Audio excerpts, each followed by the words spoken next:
আসসালামু আলাইকুম ভাই এবং বন্ধুরা, ভাই বোনেরা সবাই ভালো আছেন?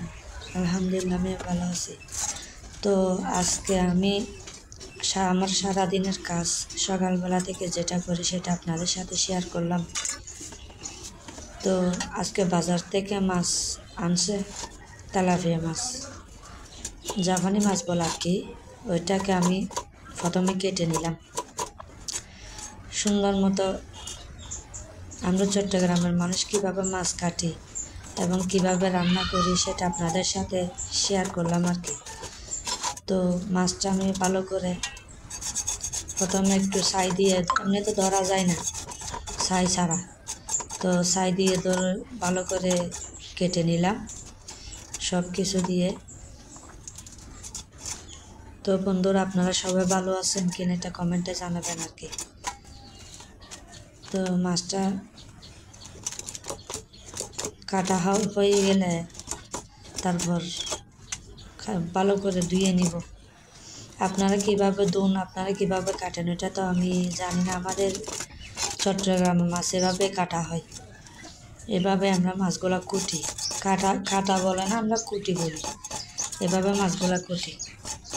তো প্রথমে অংশগুলা ফেলে দিছি, ছাই দিয়ে কান ভালো করে কান ফেলে দিলাম।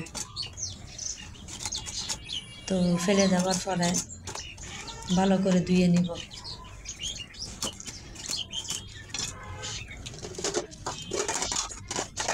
তো এখন আমার কোটা হয়ে গেছে।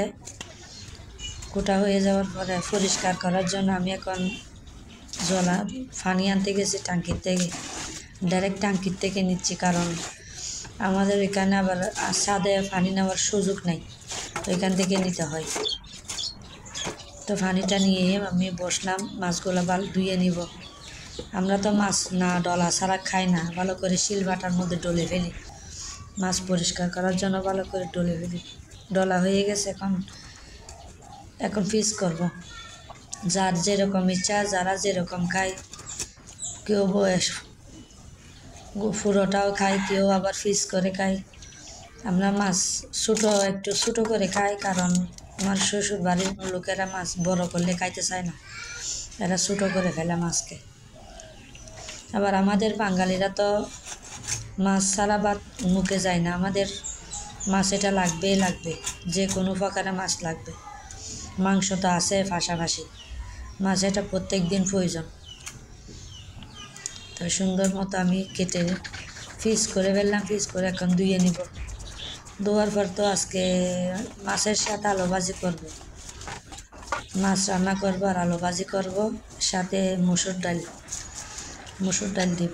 তো আলুগুলা ভালো ফেললাম, আর কি আপনারা বলেন কেটে নিছি, আমি বলি ফেললাম, মানে ছোটো ছোটো করে টুকরো করে নিলাম ভাজি করার জন্য, কারণ আমার বাচ্চারা ভাজিটা একটু বেশি পছন্দ করে, এজন্য একটু আজকে আলু ভাজি করব, ঝাল করে কাঁচামরিচ দিয়ে ঝাল করে আলু ভাজি করবো, আর মাছগুলো রান্না করবো। আর সাথে হবে মসুর ডাল। ওই মসুর ডালগুলো ধুয়ে আগে চুলার মধ্যে তুলে দিব, ওগুলো ফুটতে আমার এদিকের মাছ ধোয়া ভাজি ধোয়া সব রেডি হয়ে যাবে। তো ডালগুলো ভালো করে ধুয়ে নিলাম পানি দিয়ে, বা বারবার পানি দিয়ে ভালো করে ওই ময়লা পানিগুলো ফেলে পরিষ্কার পানি নিলাম ধুয়ে। তারপর এখানে দিব প্রথমে পেঁয়াজ কুচি দিব, তারপরে টমেটো দিব, পেঁয়াজ দিব, টমেটো দিব, আর কাঁচামরিচ দিব, আর একটু হলুদের গুঁড়া দিয়ে সিদ্ধ করার জন্য চুলোর উপর রেখে দিব। আমাদের গ্রামের মধ্যে যেরকম রান্না হয় আর কি, গ্রাম্য খাবার, এটা হচ্ছে গ্রাম্য খাবার, শর্টকাটে যেটা হয়। তো চুলার উপর তুলে দেবো, এখন পেঁয়াজ দিচ্ছি, টমেটো দেওয়া হয়ে গেছে, কাঁচামরিচ দিব, পেঁয়াজ দিব আর টমেটো দিব। আপনারা মসুর ডাল পানি করে রান্না কীভাবে রান্না করেন এটা আমি তো জানি না, আমরা যেভাবে খাই সেভাবে আপনাদের সাথে শেয়ার করলাম, আপনাদেরকে দেখালাম। তো ডালটা ফুটে গেছে, এখন দিচ্ছি ভাজিটা। রাঁধুনি মশলা এটা থাকবে, কি ভাজি বলেন মাছ মাংস যেটাই খাই আমরা রাঁধুনি মশলাটা বেশি ইউজ করি, রাঁধুনি মশলা ছাড়া আমাদের কোনো তরকারি বা কোনো মাছ মাংস খাওয়া হয় না। সব তরকারি বা সব মাছ মাংসতে আমরা রাঁধুনিটা ইউজ করি একটু বেশি। তো মশলাটা দিলাম, হলুদের গুঁড়া দিলাম, ভালো করে কষিয়ে এখন ভাজিগুলা দিয়ে দিব।